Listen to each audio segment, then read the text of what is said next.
And welcome to another edition of the Bat Around. I'm your host, Paul Valley. Joining me this morning from 105.7 The Fans, the Big Bad Morning Show, the most beautiful man in Baltimore sports. He is Jeremy Conn. Jeremy, good morning. Thanks for joining me today. Yeah, man, it's cool. I get the random text in the middle of the week, and then sometimes it's like, I love doing this stuff, but it's a matter of whether you can fit it in your schedule. And I'm going, I got stuff in the evening, but this was perfect, so I'm glad to be here. Yeah, man, I'm happy to talk a little bit about sports. And one of the things I'm looking forward to, man, is you and I don't generally agree on the Orioles. You know what I mean? I have a lot of takes that are, I guess, polarizing, to say the least. And I always hear you on the morning show saying the opposite of my takes. And I'm like, all right, this is going to be a great opportunity for us because I'm nice, man. I don't go after anybody like that. One of the things I hate on social media is when you give an opinion and people judge who you are based off your baseball opinion. Like, how the hell do you judge somebody based on their opinion on sports? But here we are. That's the world we live in. So I'm really looking forward to maybe some friendly debate here today. So can I tell you? So this is what's funny because I think if we do this 10 to 15 years from now, especially if you're in this industry and doing this for a long period of time, because when I was probably around, I don't want to say your age. How old are you? Just turned 40 in September. Okay, so you're just a little bit younger than me. But like when I first got in the industry, I remember listening to Steve Molesky talk about the Orioles, and I'm going, God, this guy's positive about everything. He's got some sort of spin. I mean, is he a homer? What's the deal? And it's weird because now I kind of look at things very similar to how he does because it's such a long season. I want to see things and how they play out. I do trust some of the baseball minds a little bit more than most. But I think we're in a really good situation where a couple of things I think fans hoped worked out didn't. But I also think that the front office has ulterior motives when it comes down to it. I think they covet those draft picks just like the Ravens do, and getting those back. And now you can trade those. So it should be interesting around the draft this year, and then they have plenty of capital to do so. So again, all these things we can get into, but I do find it kind of interesting that I was that guy going, I don't know why is he supporting them? Why is he being so positive? I'd like to think I'm a realist, but most people just think I'm a blind homer right now. Yeah, and that's the thing. I like to think I'm a realist, and most people think that I'm just super negative about the team.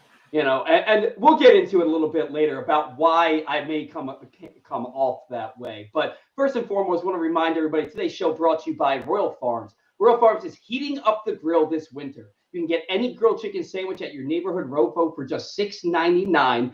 Plus, it's just $20 for a 12-piece mix of their world-famous chicken. And they've got you covered for breakfast, too. For a limited time, combine any breakfast sandwich, perhaps one of their new Southern-style biscuit, plus their baby cake hash browns, and any size beverage for just $7. You cannot beat that deal. And speaking of breakfast beverages, try Rofo's new coffee and cappuccino flavors, mocha and horchata. Get to your neighborhood Royal Farms today. All right, Jeremy, we're going to start today's show off with a lot of sad news.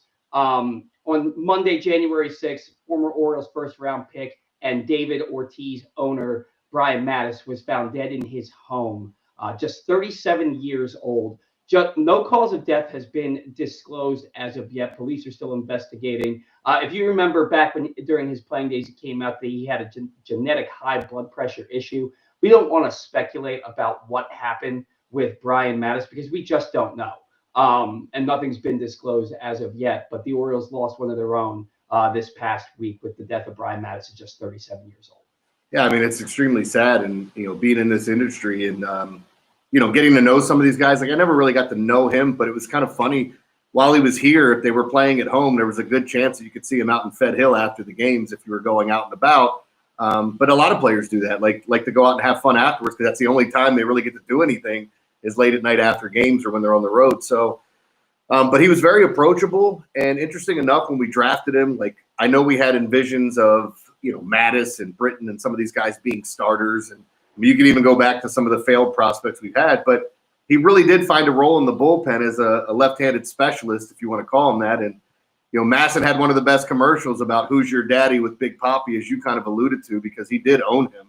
And sometimes matchups are crazy. It's like Jeff Rebele being able to hit Randy Johnson when nobody else could. So it's very sad. And I saw something that Rock wrote just talking about he was one of his favorite guys. Like Brian, when he was here, was his guy. Like that's the guy that maybe you get some information from, maybe you're just friendly with. But either way, 37, I don't care how you slice it, it's too young. Yeah, and he's definitely. I don't know if this mic is picking up my voice or not. Can you hear me loud and clear through the mic, or I can hear you. You can hear me? Okay. Yeah. Back when he came up, I remember a lot of pundits picking him to be the rookie of the year. Back in 2009, he came out, he made 30 plus starts, pitched to about a 4.3 ERA, and so for a rookie on a bad baseball team, that gave us a lot of hope. We're sitting there and we're thinking, this guy could really be something for us. He's a good lefty starter coming out of LSU. He's got a high pedigree, and then the next season he comes out, he puts up the worst ERA in the history of Major League Baseball for a starting pitcher to make 10 starts. It surpassed Roy Halladay, which also kind of gives you hope because Roy Halladay was terrible. He comes back up, and now he's a Hall of Famer. He won like 3 Cy Young Awards, threw a no-hitter in the playoffs. And you're like, Brian Mattis could become this guy. That would be awesome. He ends up becoming a good lefty reliever for the Orioles coming out of the pen for them during those playoff seasons in that 2012 to 2016 run. Well, he wasn't here in 2016, but through 2015. And he did own David Ortiz, and that was awesome because most of us here in Baltimore just did not like David Ortiz. I still refuse to call him Big Papi.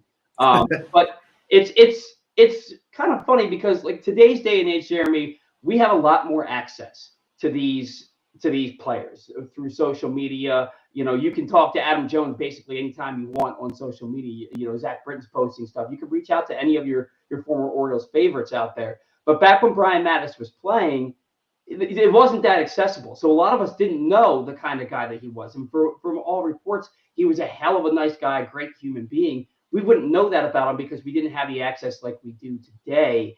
Do you think that Brian Mattis is one of those people who would have really even endeared themselves more to Orioles fans had social media been around back then? Oh, I think so. Because like I said, in me saying he's out in Fed Hill, like he was just so approachable. Like people would recognize him. And one of the weird things with baseball is that I don't care what anybody says. Like sometimes you'll see a guy and you go, where do I know him from? And then you won't realize that you don't recognize him because he's not wearing a baseball hat, it's kind of like the Batman thing. Like, how does nobody know that's not Bruce Wayne? Like, come on. But when you look at a baseball player, sometimes you're going, God, where do I know him from? Because I did that with Steve Traxel one night. Actually, that's the infamous night where I almost got in a fist fight with Eric Bedard. But anyway, I was talking to Steve Traxel for like 30 minutes and didn't even realize it was him. But Mattis was one of those guys. If you said Brian, he would wave to you. He'd talk to you for a second. Again, very approachable. So, yeah, I think he would kind of kill it in today's age, especially if he was on social media writing back to people.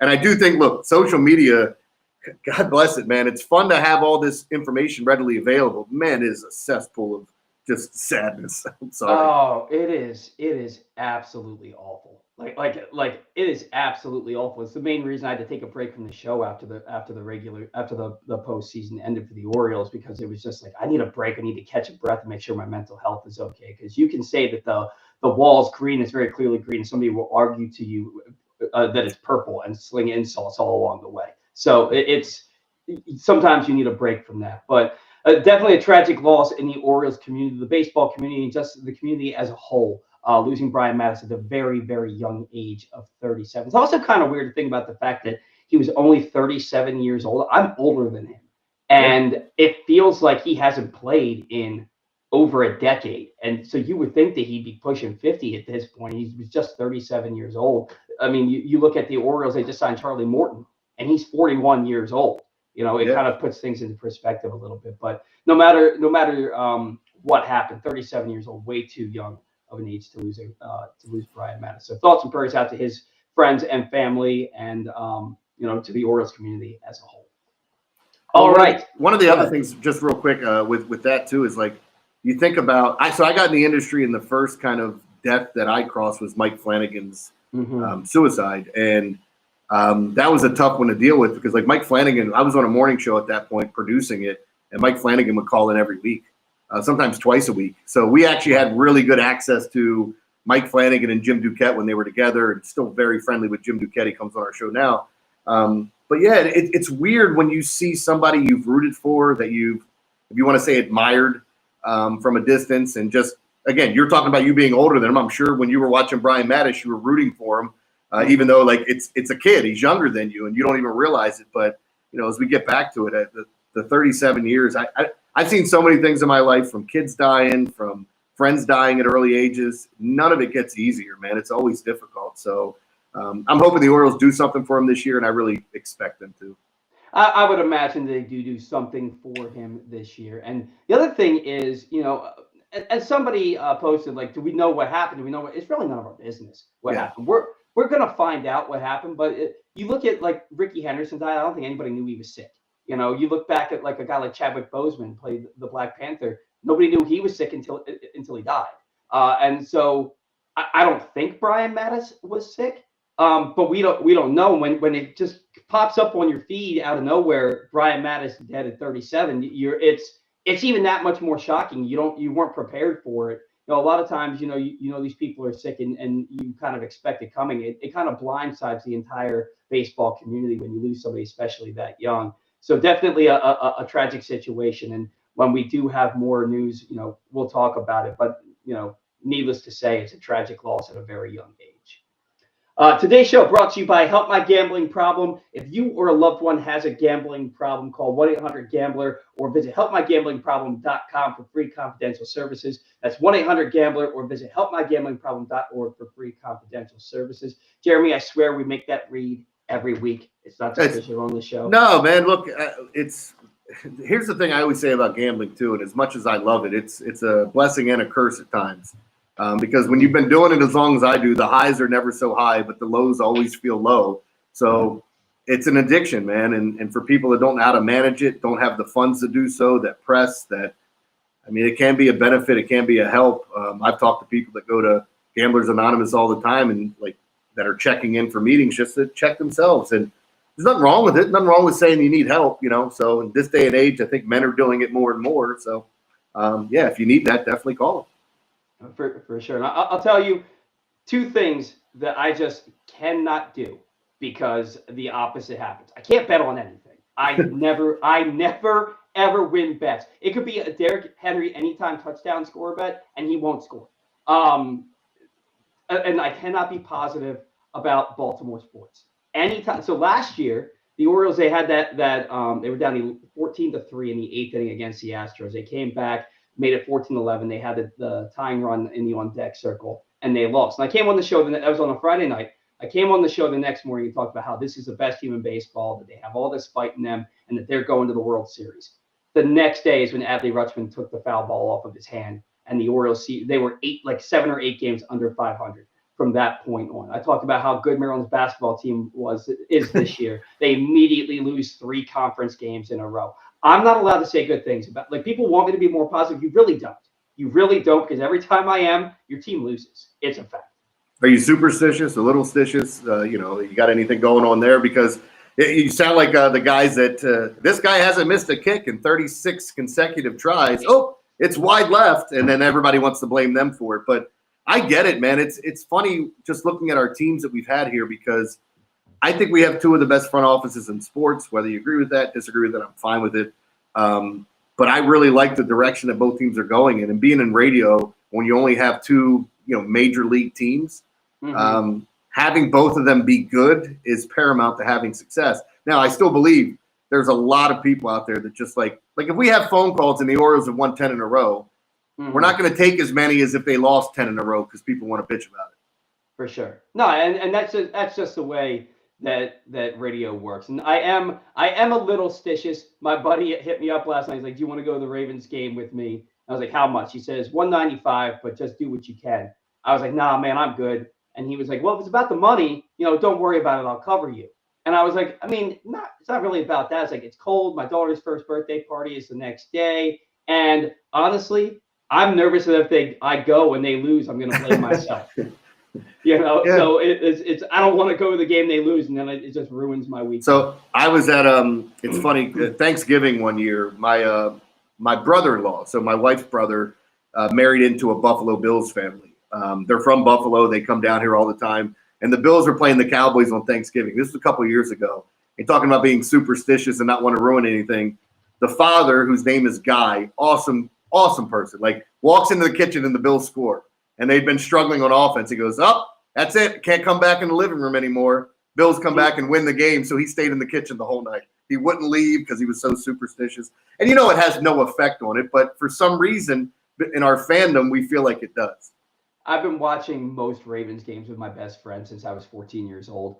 And it's crazy. Anytime his mom leaves the room, she goes to do anything, something that Ravens force a turnover, they score a touchdown or something like that. And he's always yelling at her, stay in there, get out of here. Like, won't let her come back in the room. It's uncanny how often it happens. It feels like it's the Bronx Tale. Put them in the closet. Coffee cake, Joey the Whale. Put them in the closet. They're bad luck. I don't want to see them. I love that movie. That movie is so good. I think it's Colangelo. I think it's the guy who plays him. I think it's like his only movie credit. And maybe he has one other one. But getting off the rails here a little bit. Something that to a lot of Orioles fans rarely happens this all season. The Orioles made a really, really good signing yesterday. They signed Andrew Kittredge, a back-end reliever, to a 1-year, $9 million deal. It ends up being $10 million. He's guaranteed a $1 million buyout. He has a $9 million club option for 2026. Kind of a common theme here, Jeremy, for the offseason is that he turns 35 in March. So he's probably on the back nine of his career at this point. 2.80 ERA and 74 appearances last season with the Cardinals. Zach Moore of Pigtown Sports, he posted yesterday.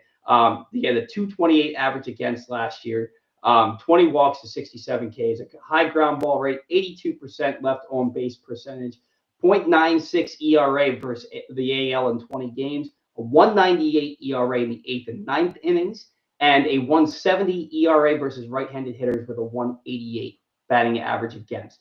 He's got a really good slider that gets a lot of chase. He's in the 100th percentile for chase rate, so that's excellent. Solid ground ball rate. Again, great versus right-handed hitters. Now here's kind of the warts on him. He gave up 10 home runs out of the bullpen last year. And yeah, it was in 70 innings, but he still gave up 10 home runs out of the bullpen last year. That kind of scares you a little bit. He gets owned by lefties, and you can't really just match up. They've got to come in and get 3 outs for you. And lefties last year hit 296 with a 908 OPS.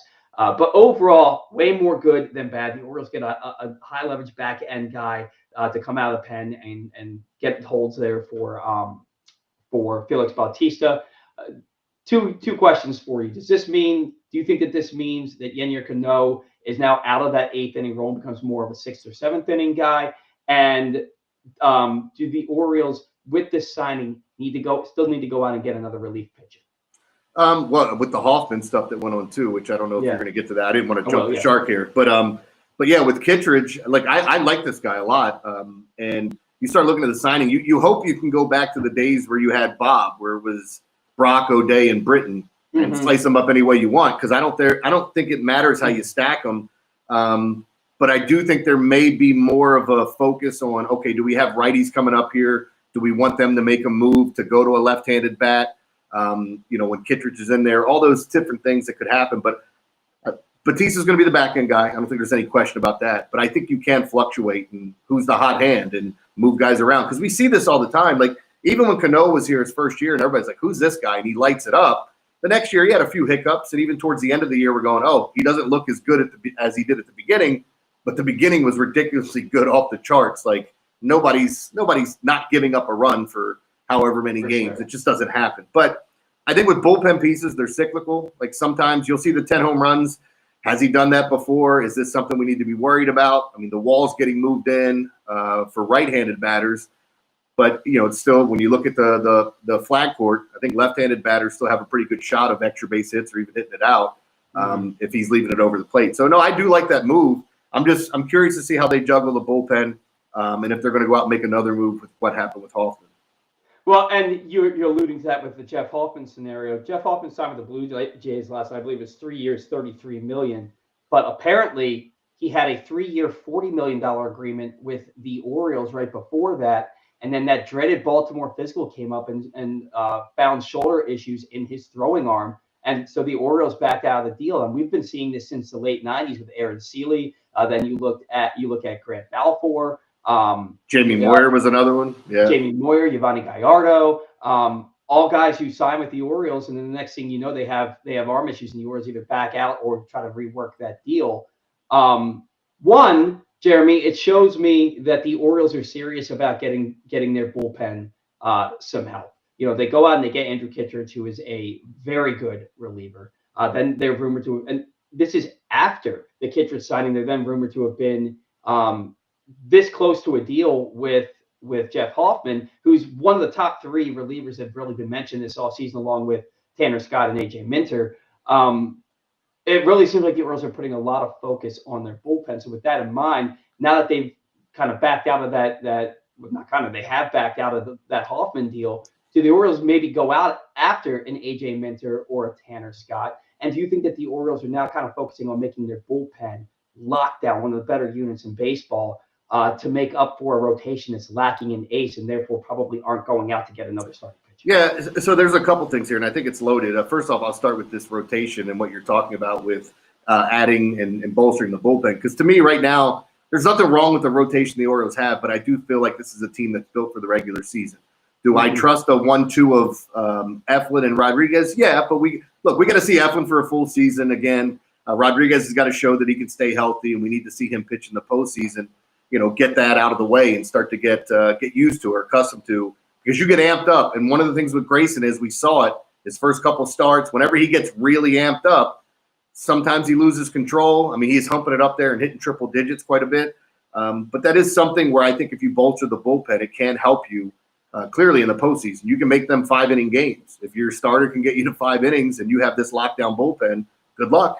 I mean, we saw the Indians, now Guardians, do that when they had Andrew Miller, and the same thing with the Cubs when both of those teams just ran those guys out left and right, pitching 2 innings every single game, and then you get to a Game 7 in the World Series and they both get lit up. So, but I do think that's something that they should be looking for. Hoffman's interesting though, because I think the Orioles have been more right than they've been wrong with the medicals. I mean, look, we could sit here and point at a couple and go, but Grant Balfour, they were right on. And I was bitching about it because I like this guy. I like the anger. This crazy Australian dude coming in. But he went down, pitched for Tampa Bay, was okay for a while, and then flamed out. This is one where if you're going to have the type of business model the Orioles are, you cannot fail on these contract signings. And that's why, I know we'll get to it with Corbin Burns and some of the other guys. I think they have to be really smart about what they're doing. But, yeah, I do think there's some names out there. The guys you brought up, and Minter, and it's so crazy to see Tanner Scott come back full circle now, and what the Padres gave up for him last year. I mean, they gave up their number 2 and number 3 prospect to go get him. Right. I don't know what it would cost on the open market, but he looked really good in Miami. And having another lefty like that's a power arm. I like it. And the same thing when you talked about with Minter. Minter's been great for Atlanta for so many years. Yeah, I still think that the Orioles need to add another arm, because I've said it the last few shows that we're talking about Gregory Soto like this guy's a really important guy. And he is an important guy, but we're talking about him like he's one of the guys.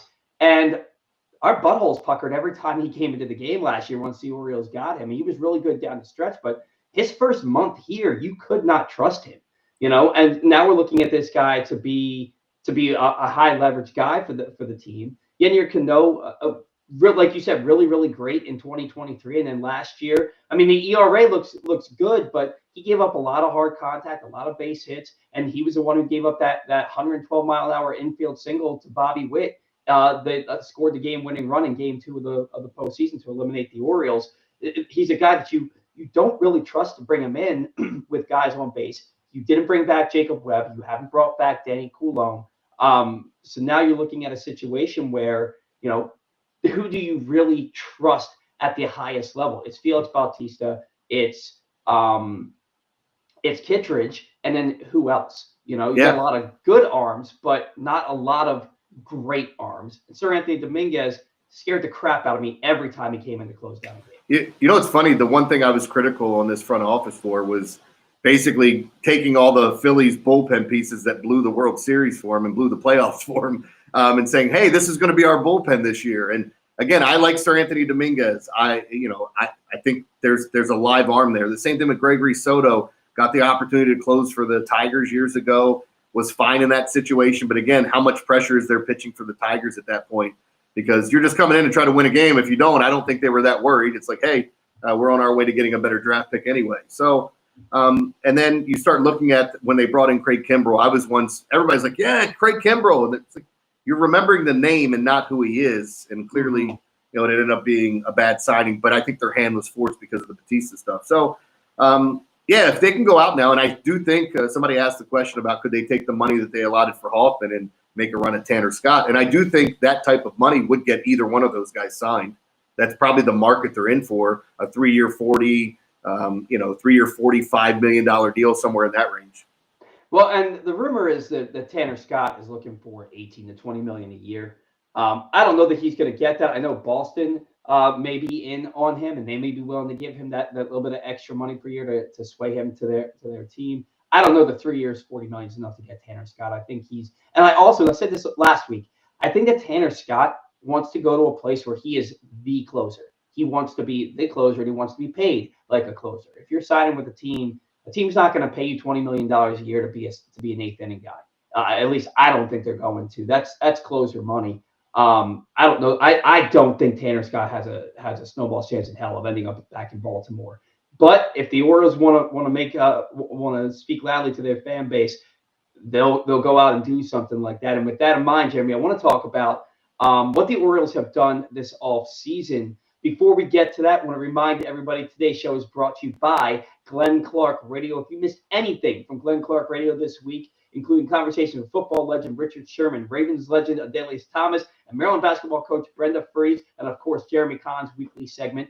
You can find them all in the Glenn Clark Radio Week in Review feature at PressBoxOnline.com. And as always, watch or listen to GCR every Monday through Friday at 10 a.m. at PressBoxOnline.com/radio or right here at Facebook and YouTube. So, Jeremy, it has been an active off season for this team. More signings in one off season than I can remember. Let's talk a little bit about the arbitration first, just because they did exchange figures with all of their arbitration eligible players, and they agreed to terms with 10 of the 11. Cedric Mullins got $8.725 million. Ryan Mountcastle $6.787. Adley Rutschman, 5.5. Gregory Soto, 5.35. Ramon Arias, 3.15. Dean Kramer, 2.95. Trevor Rogers, 2.6. Kyle Bradish, 2.35. Tyler Wells, 2.075. And Keegan Aiken, 1.475. The only one not to agree to terms, Jorge Mateo. He filed at $4 million. The team filed at $3.1 million. They will go to an arbitration hearing prior. It's usually, I think, just before spring training starts or just after spring training starts. So all these guys agree to terms to avoid arbitration. Any of these stand out to you? Any of these seem like that's too much money? And should the Orioles have just given Mateo the $4 million, you think that they're right to counter at $900,000 less? No, and again, this was something under the Angelos years where with Russell Smouse, the Orioles never lost an arbitration. They kicked everyone's ass. It was like, take what they're offering you. You're not going to win. You can ask for something else. Maybe times are a little bit different now, but it seems like the money's allocated appropriately for all these guys. I know some people might go, Soto's going to make more than Rutschman or vice versa, or very similar. Yeah, I mean, you got to look at the positions and what they're doing and where they are in their careers as well, how old they are, how many years you have in. But I think this is something where the Orioles are going to have to do a pretty decent job here in arbitration over the next few years. And I always worry about, I know it's just business, I always worry about pissing players off if you lowball them too much. Right. Now, the Mateo thing, we're talking about $900,000. Ultimately, what probably happens is the Orioles come up a little bit and Mateo comes down a lot, and then they work something out. So I don't think it's an issue at all. I think this is actually really good, the fact that they got most of these guys locked up. And in Mateo's case, he's a really interesting player for this team. I think that he has a role on any big league ball club. It seems that he ends up having a really big role for the Orioles. All three of his full seasons here, he's been a main cog in this Orioles lineup. And when I say main cog, he's not a guy that produces at a high level. We all know that. He does mash lefties, but he plays elite defense at second base and shortstop. He can play the outfield for you in a pinch. He's got crazy speed, although he didn't really utilize it. Just 3 stolen bases after June 1st last year. He's an electric player, but he does not hit right-handed pitching. You look up at the end of it every year, he's hitting about 221 with about a 267 on base percentage. My fear with a guy like Mateo is that he somehow manages to find his way into every single lineup. And then you also look at the fact that now they've also got Ramon Arias, they've got Emmanuel Rivera. They just got rid of Levan Soto to make room for Roansy Contreras, which we will talk about here in a little bit. There's a roster clog on this team when it comes to their bench players, because you're not going to have all three of Mateo, Arias, and Rivera on the roster. And Brian O'Hearn, to me, him having an $8.5 million option picked up is still a head scratcher to me because I don't see how he fits anymore at this point. Your thoughts on the Orioles bench, Brian O'Hearn, and what they're going to do about this clog with their infielders? Well, I don't think it's just infielders. I think it's everywhere that there's a huge clog here, especially with when you start adding Mayo into the group. Where is he playing? Mountcastle, is he still going to be here? Is Mullins going to be here? Are they going to move one of those guys? Does Jackson Holiday go to the outfield, which there's been a ton of rumors about? If he's playing second base and Westberg's playing third, how often is Ramon and Jorge finding the field? Now, Jorge does play middle infield and the outfield, so I think there's opportunities there for him. And with his speed, I don't know that's a guy that you want to get rid of. And as you said, really good defensive player, could be a defensive replacement, some sort of switch. You know, if you're doing a double switch, because of his ability to play both infield and outfield, I think there's tremendous value. So, but you start looking at some of the other pieces, man, and I don't know what they're going to do because, all right, you signed Tyler O'Neill. It looks like Santander's gone. And now you're going to put him where? Left field, right field? Where are we going to see him go? Then what happens is Colton Cowser. If you trade Cedric Mullins or move on from him at some point, is Cowser your center fielder? Does Jackson Holiday go to the outfield? Where's Kierstead playing? And then you brought it up. You re-sign O'Hearn, who to me, he should not bring a glove to the game. Like if you had to throw him in at first or had to throw him in the outfield, I don't think he killed you on a game basis here or there, but I don't want him doing that a lot. And then what happens when Basayo comes up in a couple months? Because my thought process was when you have Basayo and Adley, you just rotate those guys. One's DH while the other's catching, every once in a while giving them a day off, and then obviously you spell somebody else at DH, but that means Kierstead's in the field if you're doing that. So there has to be a trade coming if it's not before the season at the trade deadline because there's too many guys for these positions and not enough room for all of them at the major league level. Yeah, I have to believe that there's a trade coming. And, you know, you look at Jorge Mateo, Jackson Holiday has work to do this spring. And that's not to say that Jackson Holiday is a bust. There's a lot of people who think that a 20-year-old who just turned 21 last month is a bust. Come on, man. He's 20 years old playing in the big. He had 5 bombs last year in that limited time, and I think it says a lot for a guy his size to have that type of power. I think we were all expecting him to come up and hit like 330 and look like Bobby Witt looks like this year, but even Bobby Witt was hitting like 220 year one, year two. So you got to give it some time. Yeah, exactly. And when I say that Holiday has work to do in the spring, he has work to do because he is staring a platoon directly in the face with Jorge Mateo. He's looking at a situation where you're going to see Holiday playing second base, probably batting in the bottom third of the order against right-handed pitching. When there's a lefty on the mound, Jorge Mateo is going to be starting at second base with Jackson Holiday on the bench. Jackson Holiday is a 1-1. He's a 1-1. That guy needs to be playing every day. He needs to have a big spring for the Orioles to prove that he's an everyday player. He got rid of that high leg kick. He's got more of a Shohei Ohtani type of swing now. He, in a very limited glimpse, last year we saw him go 4 for 5 in a game, batting leadoff and starting at shortstop. I think it was the final game of the season. So that gave you hope. But again, it's a 1-game sample size. Jackson Holiday, you know, he's up against it. Otherwise, we know how much Brandon Hyde likes to platoon, how much he likes to match up. He's got to prove that he's not a platoon guy, that he's an everyday player. So I would really like to see that. Now, you mentioned Tyler O'Neill signed for 3 years, $49.5 million with an opt-out after year one. Every signing the Orioles have made to this point, Jeremy, is either a 1-year deal or a multi-year deal, but an option after that first year. Again, O'Neill, player an opt-out after year one. Gary Sanchez, 1 year, $8.5 million. Sagano, 1 year, $13 million. Charlie Morton, 1 year, $15 million. Andrew Kittredge, 1 year, basically $10 million. Daniel Pitts brought it up, and he said this offseason has been busy, but they've all been 1-year deals, which means next offseason will be busy again. We're looking at this team relying a lot on a lot of players taking that next step in their careers on the offensive side of things, and making it so that maybe next year Samuel Basayo and Adley Rutschman are your catching platoon, and maybe Kyle Bradish is back and fully healthy for 2026, and then you don't have to worry about having Charlie Morton or Sagano in your rotation. Tyler O'Neill, if he has a really good year, he's gone. If he has a really bad year, you're stuck with him. Andrew Kittredge, if he has a great year, the club can pick up his option for 2026. But again, we thought they'd pick up that $4.4 million option for Danny Coulomb, and he's still out on the market because they said, no, we're good.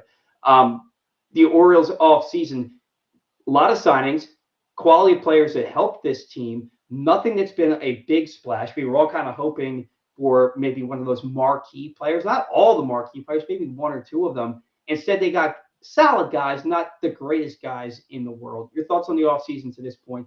Is it enough to make the Orioles a World Series contender? I mean, I think they're in the mix regardless because, look, they're a good team. Their total in Vegas is 89.5 to me, which means you're going to be in the postseason. When you get to the postseason, it's all about how healthy you are, matchups. Have you done enough throughout the season to make yourself better through the trade deadline? How are you looking at that point of the year? So I don't mind the offseason they had. I mean, just to be brutally honest, when we were talking about it, I thought Garrett Crochet was going to be a Baltimore Oriole. I thought there was a chance Sasaki comes here. We ended up with Charlie Morton and the other Japanese pitcher. So, again, it wasn't what I was expecting, but I don't have an issue with some of the things that they've done. The Tyler O'Neill thing to me is intriguing because they didn't give him a ton of money. I mean, this is a guy, and it's a huge if, and I hate being the if guy. If he stays healthy, who knows what type of numbers he can put up. This is a guy, the only full season he played, he ended up finishing, I think, 6th or 7th in the MVP race in the National League. He had a higher WAR than Bryce Harper, who won MVP. Yeah. So, I mean, look, there are some things to like, and I think moving the wall in is partly because you're bringing a masher like Tyler O'Neill in as well. And it's weird because when you look at a guy that size, and I don't know if he and Rock Kabaka are going to have a bicep off or curl off or something, but he moves well for an extremely big guy, but you can see how big he is. That's a reason to believe. I mean, you look at Stanton. Stanton's a huge guy. All the breaking down that happens. You can allude to all the other things that you want to when it comes to these guys being huge and breaking down. But I'm okay with some of the moves. Like I think Sagat, you mentioned the Japanese pitcher Sagat. I think he could end up in the bullpen by the end of the year. Yeah. I didn't like the Charlie Morton signing when it happened. I was going, I can't defend this when I get to work on Monday. This is just awful. And then I started thinking more about it. You want to have that vet there, and I think it's important that you get these young players picking their brain. There were a lot of guys that talked about how great it was having Corbin Burns in the clubhouse. Everywhere Morton's been, people love him. He's won where he's gone, whether it's Atlanta, Houston. And one of the things I love about Charlie Morton is he got about 6 different pitches, and they all come out of the same arm slot. So good luck figuring it out. He's just not throwing it as hard as he used to, and it doesn't have quite the movement it used to. But he's still okay. And if these guys can bridge the gap and let Kyle Bradish get right, and you have him down the stretch, I think you'd feel pretty good about having, if they're healthy, Eflin, Rodriguez, and Bradish heading into the postseason. And, oh, by the way, it doesn't mean they still can't make a trade at the trade deadline. And I know people aren't going, yeah, that's definitely going to happen because of what we saw last year, right? That people weren't thrilled with the trade deadline last year. And then they have a couple of wild cards here. I know nobody wants to hear me bring up Trevor Rogers' name, see what happens with him at the start of the season. And I actually think the Japanese pitcher's a wild card because if he catches fire, okay, this is something that's interesting. But ultimately, I think with how much he's thrown and his age, I think he winds up in the bullpen at the end of the year. Yeah, and I mean, you're talking about a guy coming over from the Nippon Baseball League, where he was a 2-time basically Cy Young winner over there, a 3-time MVP over there. But the baseball is different, the mound is different. They pitch every 6 days instead of every 5 days. So you look at a situation where what is this guy really going to give you? I think that at $13 million, he could be in your rotation, but he could end up in your bullpen as well. Do you think, Jeremy, that they're done adding to this rotation? Because, like you said, you've added these guys at 35 and 41 years old in Sagano and Morton, but you haven't added that ace. Corbin Burns isn't here anymore, and he'll never be here again. You're looking at a situation where Zach Eflin's your ace, Grayson Rodriguez is your ace. Grayson Rodriguez hasn't pitched a full healthy season yet. We've still heard rumors that the Orioles have been linked to trade talks with the Seattle Mariners, whether it's Luis Castillo or Bryce Miller. That remains to be seen. Are they done, or do they have another move up their sleeves? Rock posted on Masson this morning that Mike Elias said that they're still in the adding to the team mode right now. Yeah, and look, they're going to be doing that. I think trying to figure out which direction they want to go in. There's a big part of me that believes that they were just willing to let Burns walk unless they got him back on their terms. And with the long-term deal, I've said this before, what Max Fried got was ridiculous for the injury history he's had here recently and the type of pitcher he's going to be. Nobody should have been giving out 8 years, 7 years for guys like that. once that happened, I didn't think Burns was coming back here, and the Orioles were going to be happy to take that first-round pick and just use that accordingly. But you're right. I brought it up earlier. They're built for the regular season. They remind me of the Cincinnati Reds, who the one year they had a great season, but they had 5 number 2s at best, right? There wasn't a guy that you're like, yeah, that's our stopper. That's the guy that's going to go out there and make it happen. I would love to wake up one morning and hear that they traded for Dylan Cease, even though that's another one of these one-year deals where you could give the qualifying offer, get the draft pick back, and redo the whole Corbin Burns thing again. But I wonder about all these 1- and 2-year deals that we're seeing. Is it solely because they're trying to buy time when they need to offer those big contracts to the guys like Gunnar and Adley? Whether or not people think they can sign them, because, I mean, Gunnar may be – we just saw this with Juan Soto, and that's actually the guy I compared Gunnar to when he came up. I know they don't look the same, but their approach to the plate is crazy good. That maybe he's the first billion-dollar man in baseball. I don't know that that's going to be the case, or if the Orioles would be willing to cough that up and pay him. But I'd like at least them to have a fair opportunity to feel like they can re-sign him because that guy's special, and we all know we don't want to see Gunnar anywhere else, especially in effing pinstripes, for crying out loud. So yeah, look, I'm fine with a lot of the things they did. They didn't really make that big cannonball splash like I thought they would. As I was saying earlier, I brought up Crochet and Sasaki, and I'm going, yeah, what if they made a move for Bregman? You have the ties to Mike Elias in Houston, and you move Westberg to second. Maybe Holiday's going to the outfield at that point. You make another move, and you trade a couple of your players, bolster your bullpen, get some prospects back, whatever you want to do, because they have a lot of good. We don't know how much great we have just yet.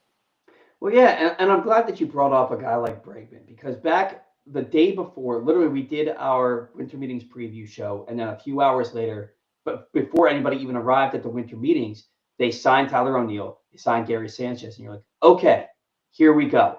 And then it's crickets after that. And they replaced Anthony Santander with Tyler O'Neill. They needed a right-handed thumper in the middle of their order. They got that. But does this offense need more? I mean, you're looking at an offense that really struggled down the stretch. They scored 1 run in 2 postseason games in October. I look at this team, and I don't think they have a 3-hitter on the team right now. If Gunner's batting leadoff for you, I don't know that they have a 4-hitter, because Tyler O'Neill, yeah, he's got that power, but is he going to stay healthy long enough to be that presence in the middle of your order? Who's hitting second for this team? I don't know that it can still be Adley Rutschman. I don't know that he should be your 2-hitter. He might need to be your 5-hitter. I don't know that this team offensively has added enough to take that next step forward. Now, these guys that are already on the team that are going to progress, like a Colton Cowser and Gunnar even taking that next step, Holiday taking that next step. Maybe Mayo becomes that middle of the order presence for you, but he hasn't proven anything to this point, even though, again, small sample size. I don't know that this offense, Jeremy, is good enough to combat some really good pitching when they get to the postseason. Yeah, I mean, look, it's what we don't know. Where's Westberg going to hit? Because I think Westberg's actually moving up and taking a big leap on this team. I think Tyler O'Neill, especially against lefties, is going to be your number 3 hitter. And then you stack him up the rest of the way. I'm still fine with Adley being in that 2 spot, but I agree with you. Like, do you have a prototypical 2-hitter? Do you move Westberg up to the 2 spot and drop Adley a little bit in the lineup? I think Westberg, believe it or not, is the key to this lineup. I think it's going to go. It's a weird thing to say, but I think it's going to go as how his season goes. And if we didn't have a Gunnar and Adley, we'd be talking about Westberg like we talk about those guys. It's just that you've had those guys come up quicker, and they've had higher ceilings according to a lot of the scouts out there. And I'm not one of these guys. I hear people saying let Adley go because of the set. I think he played the second half of the season hurt, and you can't convince me otherwise. And I think he's going to be fine this year and look like the Adley that we know can be an all-star. So, yeah, when you're looking at the lineup, I think it is going to be difficult to stack. You brought up O'Hearn. Where did they put him? They had routinely, facing a right-handed pitcher, they had him batting 3rd, sometimes 4th, 5th, depending on how it goes. With those Santander, you got to figure out how you're going to stack your order. Where's Colton Cowser hitting? That's another thing. Is he moving up? So I think you have a lot of options there. And at some point, Jackson Holiday should be pushing to move closer to the top of the lineup. We just have to see when that happens. And I do agree with you. The Orioles are expecting the guys that they have here to take this big step forward. If that doesn't happen, yeah, you're going to hear a lot of people bitching throughout the year. Yeah, and ultimately, I think by the time the season ends, Jackson Holiday has become your everyday leadoff hitter. I agree with you about Jordan Westbrook. Jordan Westbrook might be my favorite player on the team. The guy's just a ball player, and he's a natural born run producer. Everywhere he's been, he just drives in runs, hits so well with runners in scoring position, so well with two strikes. That's a guy who I think can. I think he was going to hit 25, 30 home runs if he hadn't gotten hurt for 6 weeks for this team. So I look at a guy like Jordan Westbrook, and he could hit in the middle of your order from day one, and you'd be okay with that. If he bats fourth and you have O'Neill hitting fifth, you have O'Neill hitting third, like you said. Jordan Westbrook is a very, very important piece for this team. Colton Cowser, he did well out of the leadoff spot. He's got a good eye at the plate. Hasn't proven that he can hit anything other than fastballs to this point in his career. But everybody, he came up, he really struggled. And the next year, he's a Rookie of the Year candidate. Now this year, does he take that next step where he becomes an all-star candidate? We really don't know, but he's on the map now. Like, he's making appearances on MLB Network. He's finishing top 2 for Rookie of the Year. People are starting to know who Colton Cowser is. That still bothers me, by the way, how he did not win the Rookie of the Year and they gave it to that cat. It's just like, yeah, it still bothers me. He was so bad the second half of the year, but he won 15 games with a 3.5 ERA for the American League World Series representative. When I saw his numbers, I had forgotten his numbers were that good. When I saw his numbers on that award show, I was like, he's a Yankee with 15 wins and a 3.5. He's winning Rookie of the Year. But see, the weird thing was that Austin Wells had so basically a lot of times, and it's not a perfect science, you can look at Rookie of the Year, and the Rookie of the Year that has, or the rookie that has the highest WAR almost always wins Rookie of the Year. And Austin Wells had passed him at that point. And I honestly thought it was an Austin Wells, Colton Cowser race. And then when people started bringing up Luis Gil, because he disappeared in the middle of the season for a short period of time, and that's why he didn't have the highest WAR amongst these guys. So I don't know, just kind of odd to see it, because I thought the Orioles were going to have a chance to have 3 consecutive years of potentially having Rookie of the Year whenever Basayo gets called up this year. Yeah, and if you recall that 17-5 victory that the Orioles had over the Yankees back in June, that was Luis Gil on the mound. Gave up 7 runs, didn't get out of the first inning. Yeah. I thought after that, I thought that Gil was on the downward trend because he had never thrown more than like 100 innings in a season in his career. And then the next thing you know, he's making postseason starts for the team. But he won it, and a large part of that is because he was a pitcher for the New York Yankees. Yeah. If he had been a pitcher for the Toronto Blue Jays, he probably doesn't win Rookie of the Year. But that's the world we live in as far as baseball is concerned. Today's show brought to you by the latest edition of the Press Box print issue. Press Box's annual Best of issue is available now. On the cover, we celebrate our Mo Gabba Sports Person of the Year honoree Lamar Jackson, and inside a collection of the top people, performances, and moments of the year in local sports. You can find the Best of issue all throughout the region, including at 60 Royal Farm stores, and you can read it all right now at PressBoxOnline.com. Jeremy, early in the show, we kind of started things off talking about how the perception of us is on your end of things. People think that you think you're being a realist, and people seem to think that you're a homer and you're overly positive. I think I'm being a realist, and people think that I'm overly negative. And it's at the end of the day, you look at this off season. They've done a lot. They've made more signings than just about anybody else, it seems like. Nothing they've done is sexy, but they've done decent work for this team. I give them a solid B for what offseason has done. I think that they're a top of the rotation starter away from having just a phenomenal offseason. It's like, go ahead. No, I should say it's weird because like we won't know who's right about this, and even then, like depending on who ends up being right of the moves that they've made, were they right for letting Corbin Burns walk? Should they have thrown more cash at him?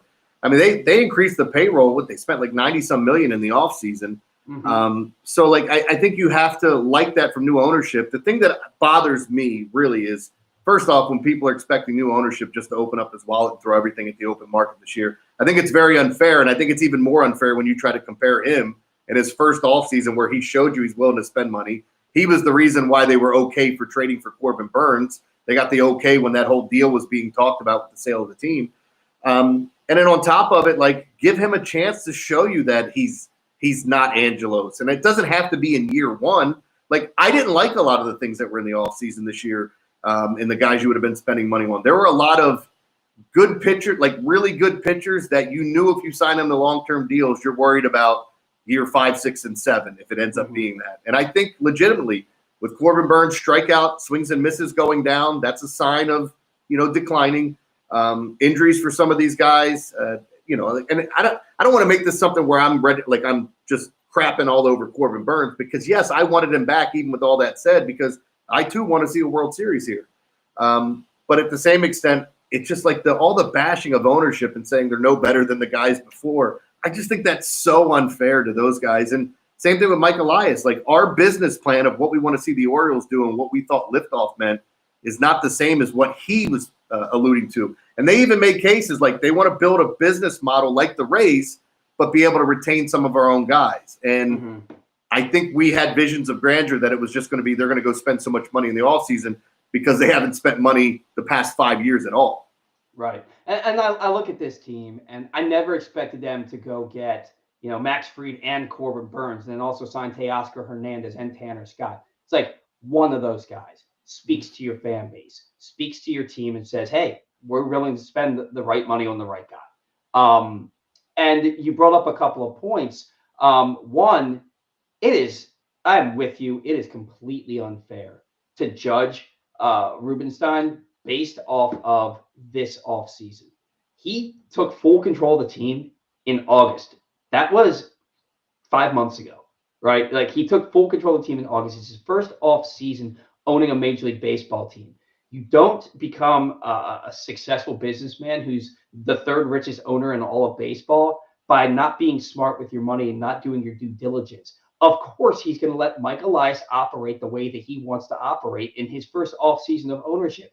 If Mike Elias doesn't get this team to a situation where they're playing in the ALCS this coming October, or they're in a World Series, he probably reevaluates next offseason and either says, no, I want you to go sign this player, whatever money it takes, or he finds another GM. And I'm not saying it needs to come to that, but you cannot judge who he is as an owner based off his very first offseason ever owning a baseball team. I think that that's completely unfair. You mentioned, I want to win a World Series too. And for me, where the perceived negativity about this team, it's not 2012. It's not 2022. Like, it's 2014. It's 1997. It's 2023. Like, just being in the world, just saying, hey, I'm happy to be here, that's not good enough anymore. We haven't seen a World Series. I'm 40 years old. I've never seen one.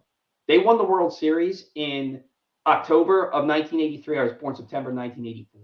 We're at 42 years now without a World Series. I'm not okay with getting to the postseason.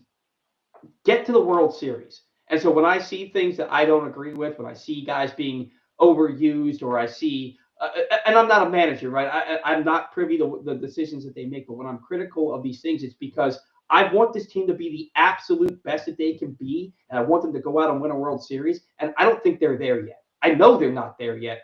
They don't have the pieces to be a World Series contender. Look, the American League is down right now. It's down, so they have a great opportunity in front of them.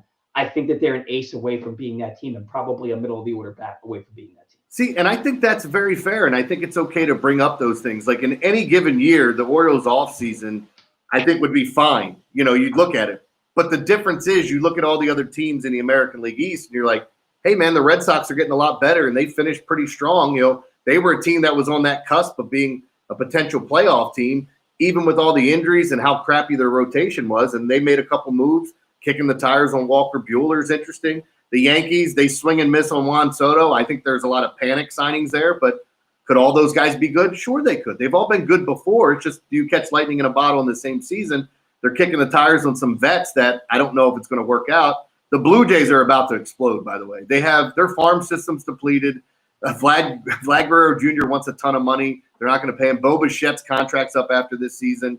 They were out there trying to spend money on Ohtani and Soto, and it's like, what are you guys doing? You have more wholesale problems. And in the Rays, they're going to figure it out after losing their best hitter in Wander Franco because he's a creep.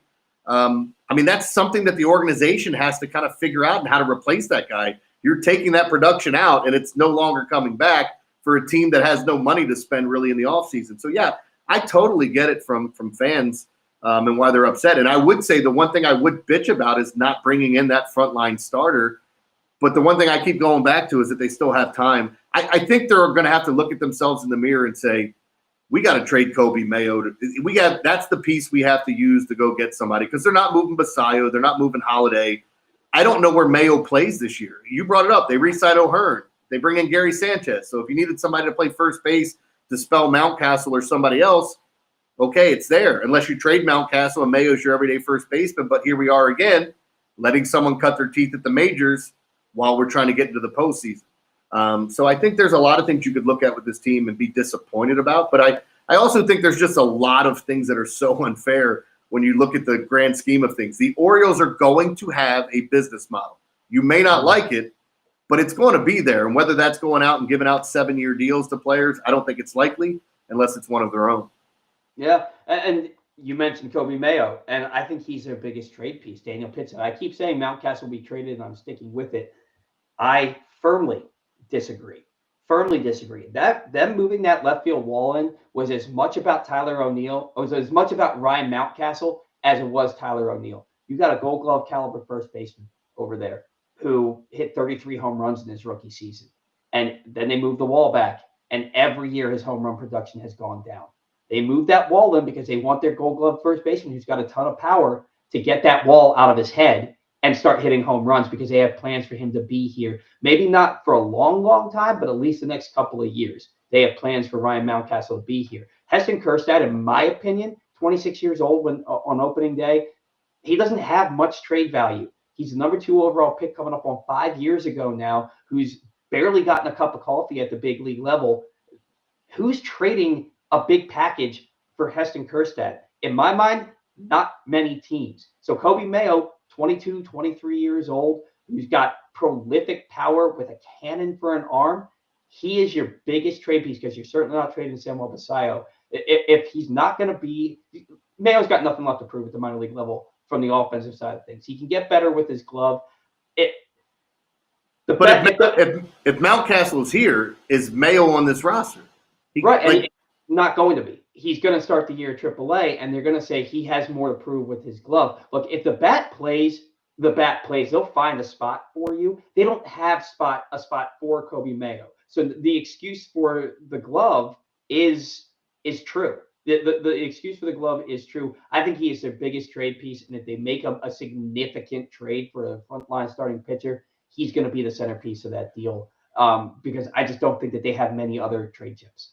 I'm a little bit different. I like Kjerstad a lot more than you do. But again, you're right about the age and where he's getting to. And he doesn't have a position because they don't want him in the outfield. You're a glorified DH that if I have to, I can put you in the outfield. But now with the DH being in both leagues, I don't think there's anything wrong with being a glorified DH. But what's your value if we're not seeing you hit 25, 30, 35 bombs? And I believe if he plays a full season that he is very capable of that. And I think he was well on his way until he got hit in the head and got that concussion. Like, that really set him back. But as I look at this team, I agree with the one person that wrote in, and my glasses are on the top of my head. I can't read anything in front of me. But like that, I think this is one of those teams where it's like we get rid of a guy too soon rather than too late. And if you have a young Kobe Mayo that you're not paying a ton of money to, and you have a Ryan Mountcastle that's going to come up for a contract, he's got a few arbitration years left. He has some value there that he could be the guy that ultimately ends up getting moved. Or it's got to be one of the two. Well, I'd say one of the three. Throw Kjerstad in there as well. I think one of those guys has to get moved, and I think Cedric Mullins is in that trade as well, or he's going somewhere else. You're not that far from Bradfield Jr. being here, and Colton Cowser's no slouch. So if you have all these pieces in a logjam, what are you going to do? Yeah, and I'm a big Heston Kjerstad guy. I have a lot of faith in Heston Kjerstad. Here's my 2 things. I don't think that he has much trade value simply because of his age and because he doesn't have a position. I think his bat is really important for this Orioles season. I think he helps you replace Anthony Santander along with Tyler O'Neill.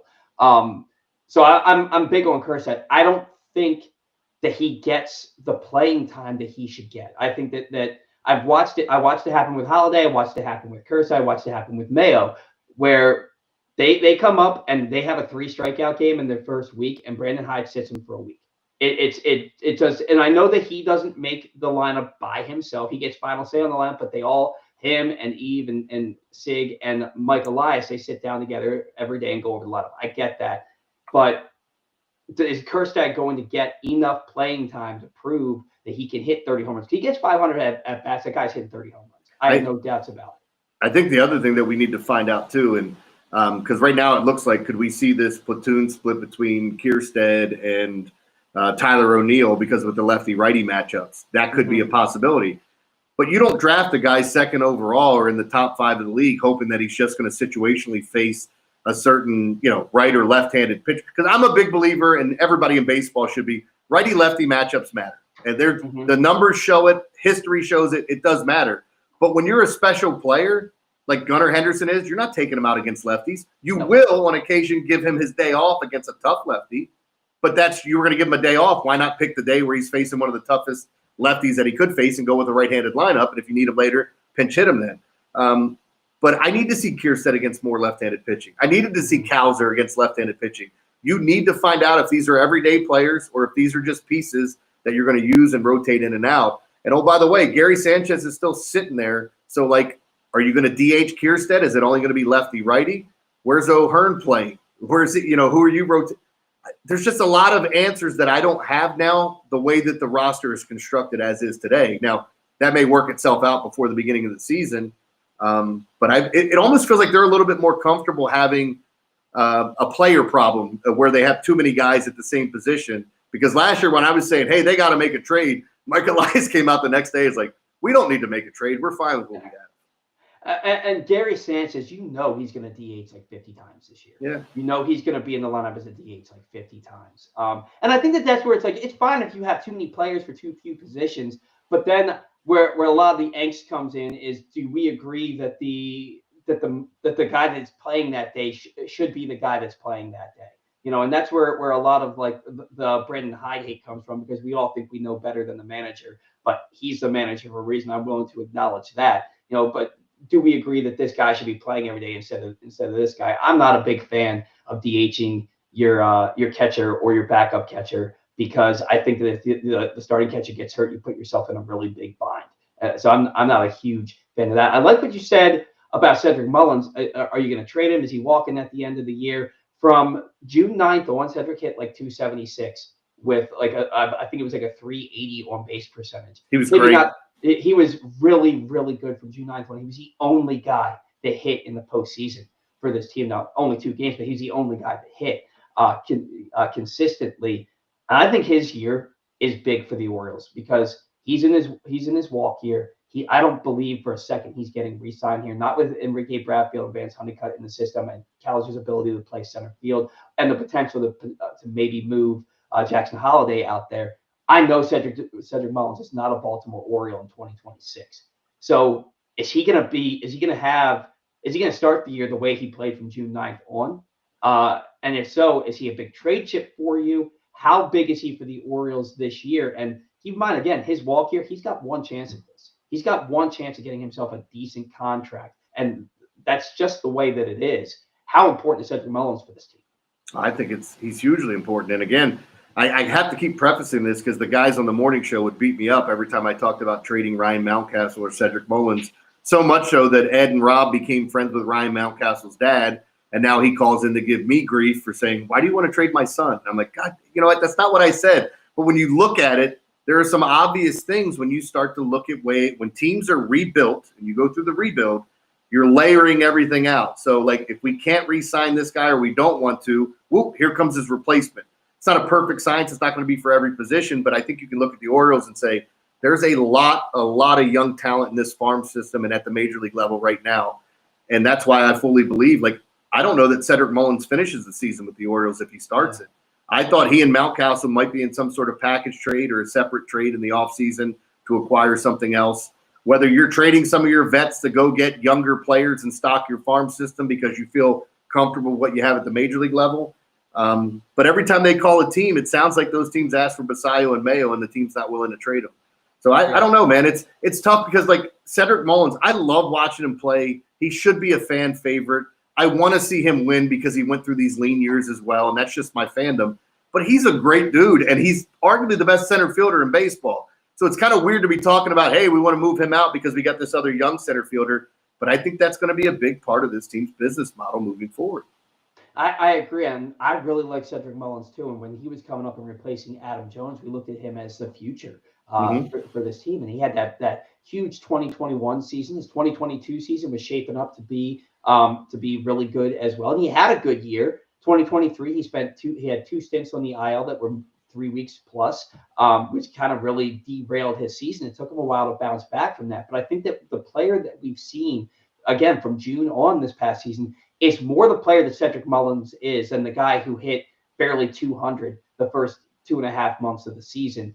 I think he's vastly important for this team moving forward. And the reality is that as he's getting older, as he's getting into his 30s, and you're looking at a guy whose sprint speed is down each of the last 3 years, his range in the outfield, even though he's phenomenal, it's crazy to think his range has gone down each of the last 3 years. But if you look at the metrics, it has. When you've got a guy who's in his early 20s, he's got 80 grade speed, 80 grade, and I believe 80 grade defense. You look at that guy as he may be a fourth outfielder, or he may be the guy where you're like, you know what, the rest of our offense is so good. We're going to start Bradfield in center field and batting ninth, and anything he gives us offensively is a bonus because the rest of the lineup is so good. It's just the writing, just like Austin Hayes last year after arbitration, he said, I want to sign a long-term deal and stay here. And I felt so bad for him. So I'm like, dude, Writing was on the wall. Yeah. yeah, you're done. And it's the exact same thing with Cedric Mullins. I love the guy. I do. He's not going to be here at the end of this season. I think one of the hard things is you fall in love with players. You're always going to love the colors, the jersey. But when you have a team like this that's going to be run this way, I think you have to love your colors and not the players a little bit more, because we're going to continue to see this. You're going to like somebody and go, oh my God, why are they trading him? He just got good. He's so good now. Oh, there's somebody right behind him that they think can be better than him or as good as he was last year. So yeah, I'm interested to see what they do with this roster, because there is a lot of just the same thing throughout talking about the skill positions, or the hitters, I should say. When you talk about those guys, there's a lot of similarities between 3 and 4 guys at one position or group of positions that you would have them play. Yeah, and I want to ask you this. I want to ask you this because I know I'm going to get a lot of crap for it, but it's something that came to my mind second half of the season, knowing that Colton Cowser is going to finish top 2 for Rookie of the Year. Colton hit 315 with a 388 on base percentage in March/April and July. The rest of the year, he was a sub 220 hitter. And most of those months, he was a sub 200 hitter. Should the Orioles, I'm going to get blasted, should the Orioles sell high on Colton Cowser and trade him while his value it may be at its highest right now after being a Gold Glove finalist, being a finalist for Rookie of the Year, package him for a top of the rotation starter before these warts really start to show? Or do you believe that he's going to take that next step forward and be that type of hitter that got him drafted 5th overall? And before you say anything, the reason I'm so nervous about saying this is because I spoke out against the past year when he was in a 3 for 56 slump and they're dedicating a section to him, when there were other guys like Jordan Westburg and Adley and Gunnar, who in my opinion were more deserving. And so people think that I hate Colton Cowser, and I don't hate Colton Cowser at all. I like him. I think he's a great guy. And he has ridiculous power when he gets a hold of one, like ridiculous. But I think that he is a flawed player, and I think that the Orioles have an opportunity to sell high on him. So your thoughts on that? I think you're right. They have the opportunity to sell high. I don't think there's any chance that they would, though, because of how many years you have this player under control and how cheap he is. And that's the same reason why you could get a frontline starter for a guy like that, because you see the potential. And to your point about it, yeah, I mean, those 3 months were awesome. The rest of the year, you're going, man, he better be great defensively, because he's not doing anything with the bat except running into one every once in a while. I love Colton Cowser, the person, the player. I think sometimes we have to pump our brakes, though, a little bit. That was his rookie year. He hit a little bit of a wall. Let's see what he looks like in year 2. Some guys go through that rookie season and hit the wall in year 2, and you're like Adley, and people are going, what's wrong with him? I don't think he hit a wall. I think he got hurt. But I think the fact that Colton can play center and that he can actually play all 3 outfield spots, I think there's tremendous value there if they decided to go that route. I just don't see him doing it. Yeah, no, and I think Colton Cowser is a very, very good player. I think that he could be an all-star. one day. I love the power. I love the defense. The defense was night and day this year as opposed to 2023. He was a really phenomenal defender out there, one of the best defensive outfielders in the American League. So if they don't, I'm not saying I want them to trade him. I'm not saying that I think that they should. I'm just saying that I could see why they would, but if they don't, I'm not going to be sitting here like, man, they should have traded Calhoun. They missed an opportunity. No, I think he's going to be a good player who's only going to get better. Today's show brought to you by County Sports, and you can find every score from every high school sporting event all year long at countysports.zone. Proudly sponsored by your local Toyota dealer and buyatoyota.com. Jeremy, we are winding down towards the end of the show today. Before we usually end the show doing some viewer interaction. Before we get to that, it's football season. We always do a little bit about the Ravens during football season. Big home playoff game tonight where it's going to be friggin' freezing outside. But they're facing the Steelers for the first time in Ravens history in a home playoff game. Lamar Jackson, I think, to quote Ray Lewis, I think he's pissed off for greatness. They're going to be missing Zay Flowers. I think it hurts them, but I don't think it hurts them as much as many people are alluding to, because I think it just gets Isaiah Likely that more active. And I love the separation and the route running that comes from Rashad Bateman. Plus, in cold weather like this, you want to run the football a ton, and that's why they got Derrick Henry. Are you nervous about tonight's game at all? It's weird that I'm not. And again, I think the Ravens win. I think they win handily tonight. But even if they don't I find it hard to believe that the Steelers team is going to get them. They're headed into the postseason on a 4-game losing streak. I do want to mention they faced 3 of the best teams in the AFC with the Bills, Chiefs, and Ravens, and 3 of those losses. And they lost at home to Cincinnati. But the thing that I take away from that game, anybody that watched Cincinnati's defense this year goes, oh, my God, they're so effing bad. Mm-hmm. And then the Steelers could not put up points on them. They should have won that game. The Calvin Austin fumble killed them, given the Bengals points before the half. But I think there's some wholesale issues in that locker room. The George Pickens problem is a huge problem. Like I said on my show, like Pickens is extremely talented, but he's not talented enough to act the way that he acts right now. Mm-hmm. And he's got a lot of growing up to do. The Steelers are not going to be able to run the football on the Ravens, no matter how hard they try. So that means they're going to have to do something through the air, and I just don't see it. Now, the one caveat is, and I bring this up all the time, the ball bounces funny in these rivalry games. Even in the game that the Ravens kicked their asses, they fumbled the ball 3 times. It's just the Ravens recovered all 3. Mm-hmm. So that ball bounces another way. Who knows how the game goes? Momentum can shift. And it's the playoffs where you can see the air come out of a stadium real quick if things start to go awry. But I don't think that happens tonight. Just keep feeding the beast. Run the play action off Derrick Henry. I think Likely and Aguilar are going to have big games tonight. And big games for those guys don't have to be 100 yards and a touchdown. Like if Aguilar gets 4 or 5 catches, I think that's a big game for him. But I think they'll be fine without Zay. Don't get me wrong. They will miss him because he does a lot. But this offense is just too good. I agree with you. And Charlie Kohler's back. He's playing tonight, right? Yeah.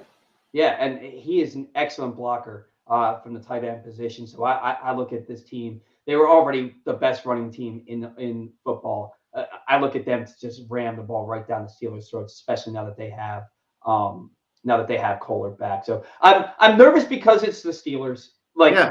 These games, a 34-17 victory last month, that's an anomaly in this rivalry. Generally speaking, these are 1-score games. The previous 9 games were all 1-score games. The Ravens losing 8 of them somehow.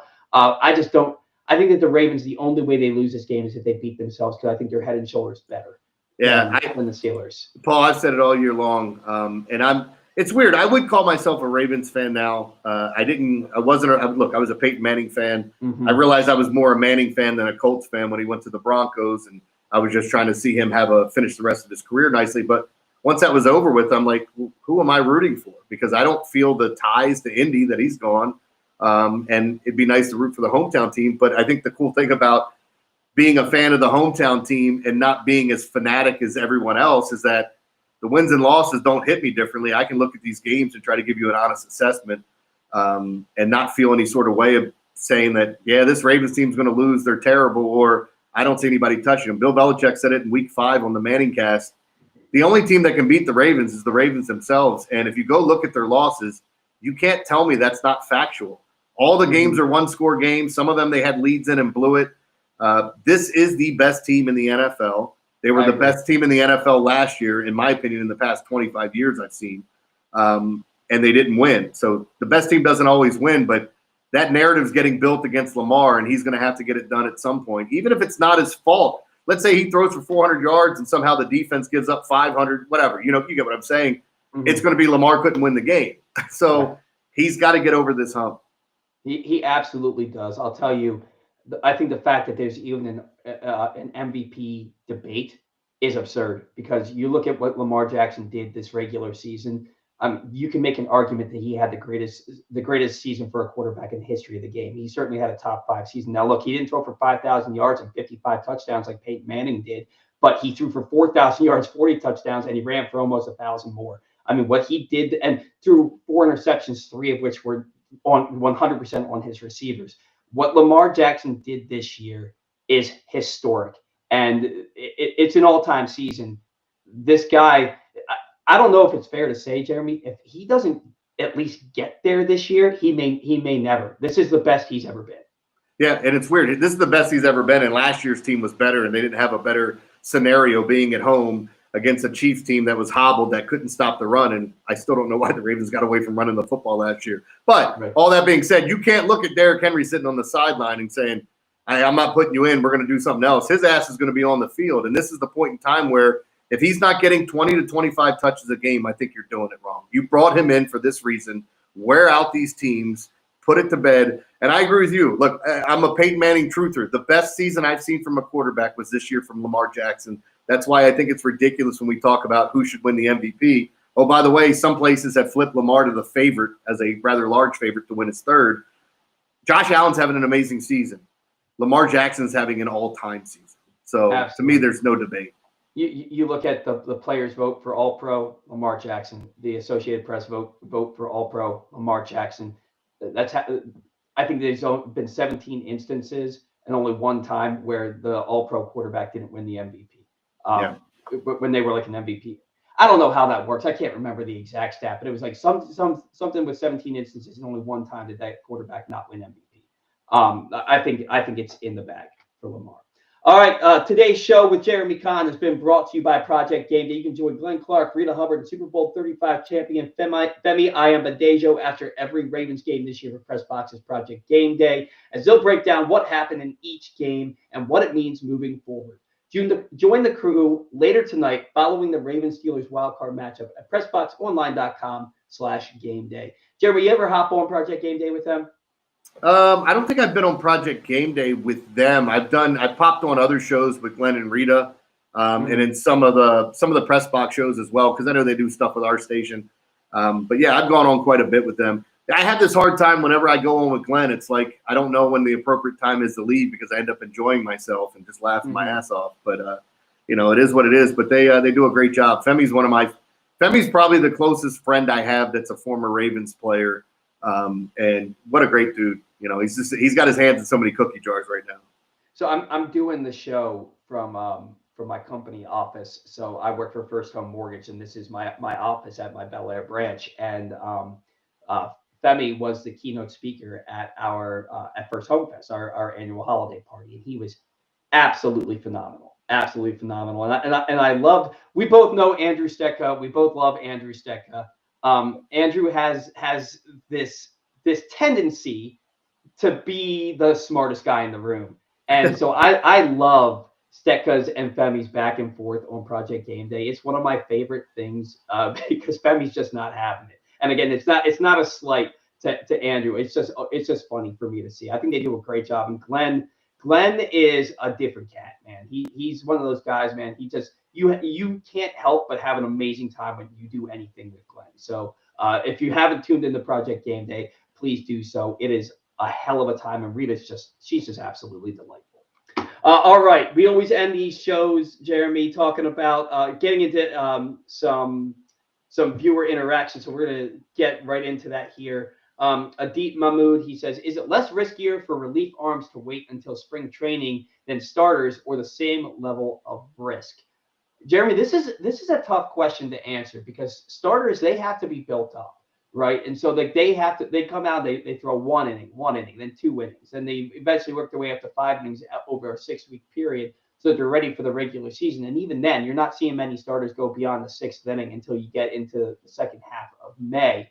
It would seem logical to suggest that it's less riskier for relief arms to wait to sign because they don't need to be built up as much. But I really can't speak to it other than that opinion. Your thoughts on this? Yeah, I mean, I would say the same thing as you. Like for starting pitchers, they have to ramp up. There's like watch the beginning of the season where you're not going to see a lot of starters go, 6 innings. Some of them will. Most of them go 5, and then they get out. They're still maybe they're on a pitch count at 85 pitches to start the year, and they slowly start to get up to that triple digit mark, and that happens with a lot of guys. It's one of the reasons. Look, I'm in the gambling field.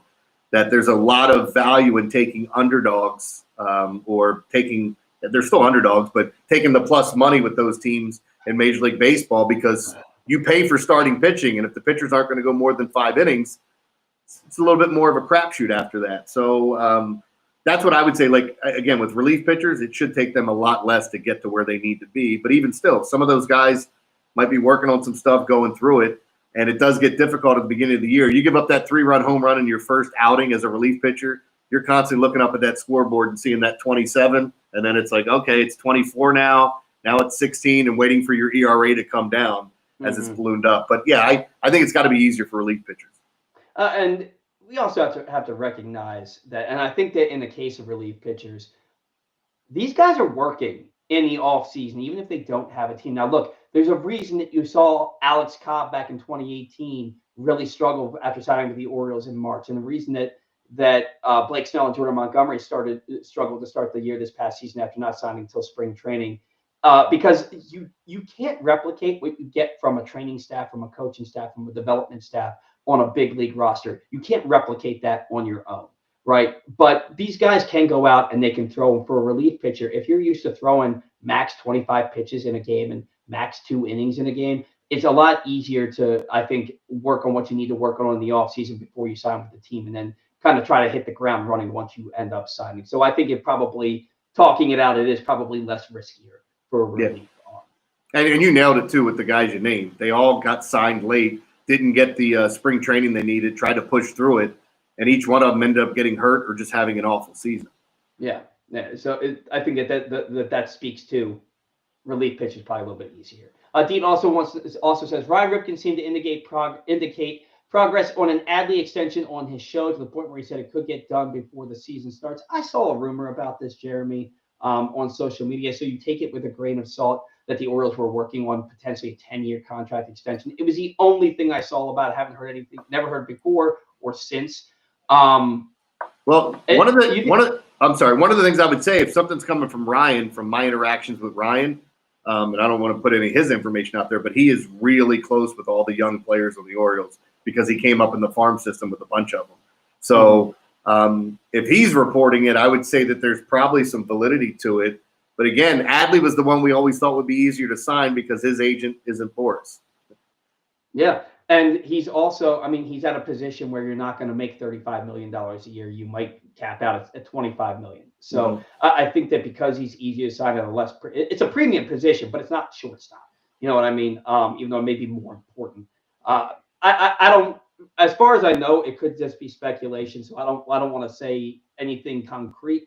But like you said, Jeremy, if Ryan's saying that, there's probably some validity to it. Daniel Pitts, Kittredge feels like the first multi-year deal because if he plays well, we have the option to bring him back. They did the same thing with Craig Kimbrell last year. They had a club option for $13 million for this season, and he was so bad. We're talking about him as an all-star last year, and then the second half of the season, he was so bad that you didn't even want to pitch him for the Ironbirds at that point. That's why I love Baltimore. This guy, we got Craig Kimbrell. I know him. Oh, he sucks. He's terrible. Get rid of him. Why can't we cut? What do you mean he didn't get the All-Star game? They picked Clay Holmes over.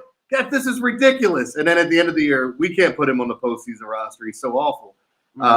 It's just we fight for our own when anybody else is against them, but we will crap all over them every chance we get when they're ours. Absolutely. I can say it about him. You cannot.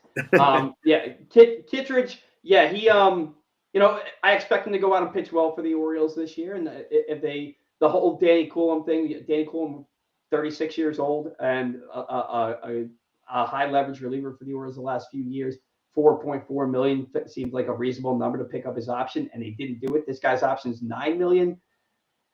I'm not going to say that he'll be back next year, but I'd like to think that he pitches well enough to the Orioles think it's a no-brainer. Daniel also says, no one is talking about Suarez, and he saved our season this year. It's an excellent point. Grayson went down, and Suarez was maybe the best pitcher in the rotation the rest of the year. He was really good out of the bullpen, too. 36 years old. Now, look, they had no problem giving about $40 million to 35-plus-year-old pitchers this offseason. Suarez, we're not talking about him, Jeremy. How important is he to this team? Look, I see him as a bullpen piece, and I was one of the few. Everybody was killing me last year when I said there's no way that Albert Suarez starts a postseason game for me. And he caught lightning in a bottle. We'll see if he can do it again. He got a lot of swings and misses, but you watch him from time to time, you're going, ooh, he's all over the place. Like if guys are a little bit more patient against him, you'll see them taking first base quite a bit more. But he does have a live arm. But I did not want to see him in the postseason because he's got to be a terrible starting pitcher to try to manage in the postseason, because if he gets two guys on, he has a lot of opportunity to wiggle out of that in the regular season, and he did it quite a bit.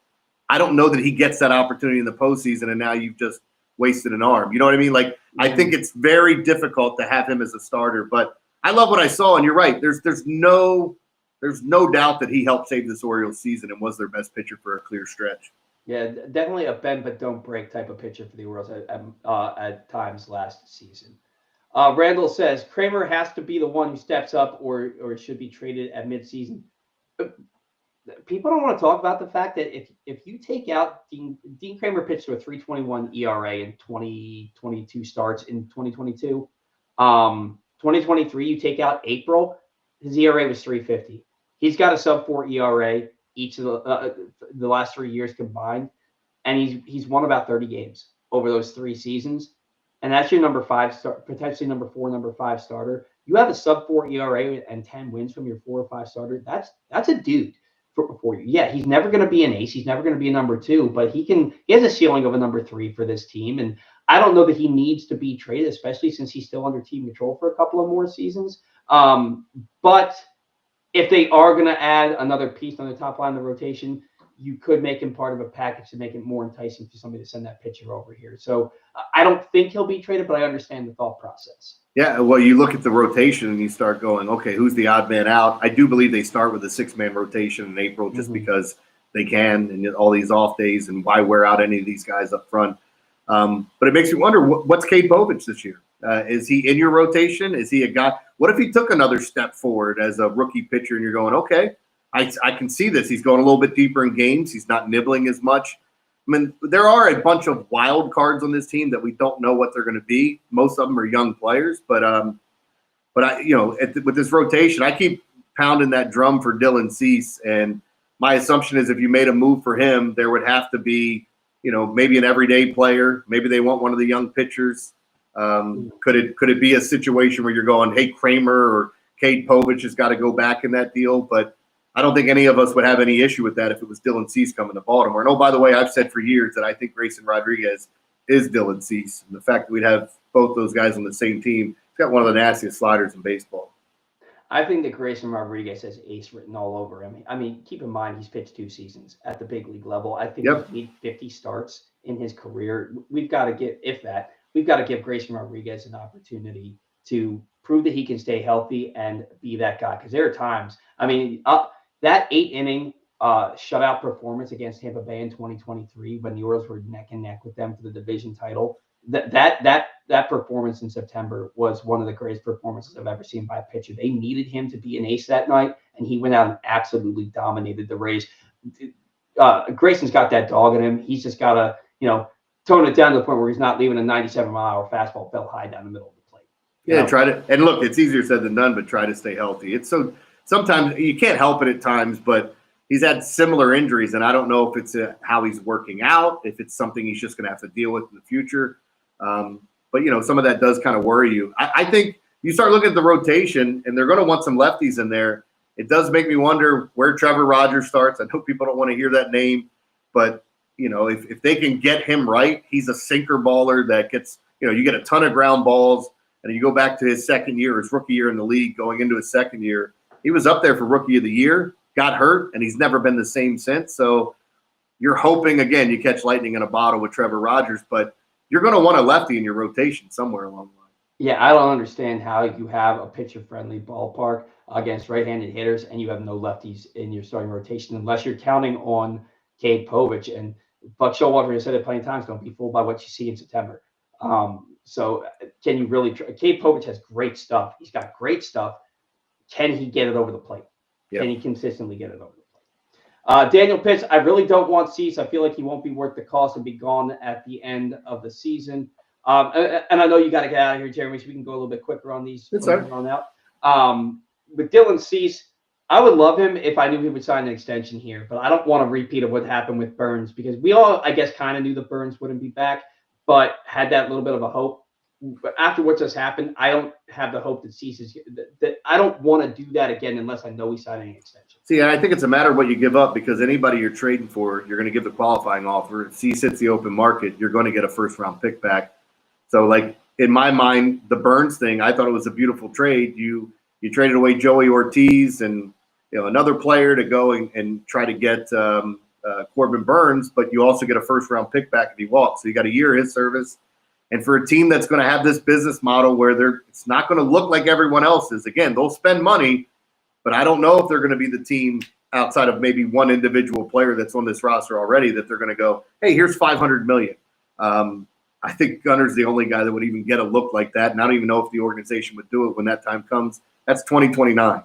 But for Dylan Cease, like, again, if you had to give up let's say it was Cade Povich and Mountcastle or Cade Povich and Beavers or something. I'm just throwing two names out there to go get Dylan Cease for a year, and you're going to get a first-round pick back. I think I'm taking it with the way that this team is hit on draft picks.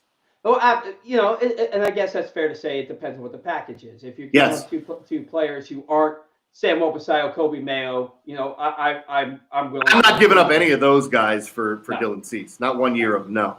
Absolutely not. Absolutely not. Daniel Pitts. Bregman seems like a perfect fit for this team, and he has a previous Michael Elias relationship. Well, Bregman said he has a willingness to play second base. Do you play if the Orioles do sign him? I think there's not an offense that I take above the Orioles aside from the Dodgers. If Bregman ends up in Baltimore, does he play third? Does he play second? If Bregman were to sign with the Orioles, I don't think there's any doubt that Jackson Holliday moves to center field. And then you revisit the whole Cedric Mullins. Alex Bregman has a domino effect on this team. If he signs here, he wants Machado type money from what we heard at the beginning of the offseason. Maybe he's come down from that because he's still out there. Right now, he was the best offensive player on the open market this offseason. It sounds like the Red Sox were getting close with him, and I just saw like somebody wrote something about him coming to Boston, and Rafael Devers liked it. So I think it sounds like Devers would be willing to move off of third if they wanted that, or he could go to second. I don't know. A lot of interesting things there because he is a very good player. You talk about professional hitter, right-handed vet bat that you can put right in the middle of your lineup and feel comfortable with him hitting for a decent average and with power. Yeah, it would be an interesting move. I do not see the Orioles doing it. I don't see it happening. Daniel Pitts, how confident are you that the Orioles will sign Gunnar and or Adley to extensions? I'm not confident at all. Again, it's hard to say with Rubenstein because it's his first offseason. I don't know that they sign extensions this offseason. Maybe Adley, if those rumors from Ryan Ripken are true. Gunnar, you're gonna have to pay that dude. If you don't want to pay dudes, you got to pay him. You got to pay him. Adley, you could get him for less money. Gunnar, God, watching Manny Machado get traded from this team was one of the most heartbreaking things. That I put it up there a tier below Mike Mussina signing with the Yankees. I can't watch Gunnar leave Baltimore. So what I would say to you, I think 100% they re-sign Adley. I think that absolutely happens, again, for some of the reasons that Paul pointed out and some obvious things as well. I mean, you have one of the best catchers in baseball. He's a switch hitter, and it allows you to do so many different things. You could eventually DH him, move him to first if you had to, especially with Basayo coming up. But with his agent and the cost that it's going to have, he makes so much sense to bring back here. Now, with Gunnar, here's the problem is I don't think they're trading him. I think they're going to make an offer to try to keep him here. They will try to sign him early. I don't think Boris is going to allow it to happen. He's already alluded to the fact that they've reached out to him. And Paul, the other thing is, if they're going to make a run at him and make an honest run at him, that means you're not getting something back for him except for that first-round pick if he walks, because he will get the qualifying offer. But from the people I've talked to, is that they will make an honest run at Gunner. It's just a matter of how ridiculous it gets. I mean, if you get up to the $700, $800 million, I don't know that they're going to be in that conversation, because I think there's only 3 or 4 teams that can be. Yeah, and that's where, I mean, you look at it coming up and helping a young team make a playoff run in 2022. Then you look at him being rookie of the year in 2023, being an MVP favorite the first half of the season. Mm-hmm. His progression screams superstar. The only thing standing in Gunner's way is he has this mentality. He still has something to prove, and he needs to realize he already is that dude. He's the face of this franchise. And once he realizes that fully, the sky's the limit for him. It's that you would hope that they would sign him sooner rather than later, because he's only going to be worth more as each season progresses. Randall is the king of ridiculous trade offers. I just want to give you fair warning there. I don't know how ridiculous this is. Mountcastle, McDermott, Bradfield Jr., and Patrick Riley for Bryce Miller. Bryce Miller is one of the best young up and coming young pitchers in the game. I don't know that package would get it done.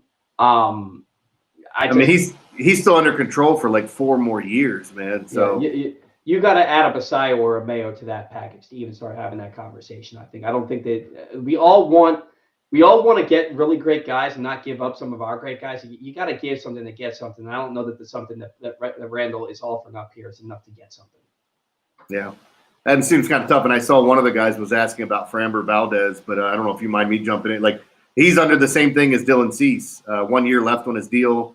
It would be a similar situation. Don't know what you'd have to give up to the Astros. I don't even know where the Astros envision themselves coming in this year, because there's been a lot of wholesale changes. I mean, Tucker and Bregman and all these things that are like that team's going to look really, really different next year.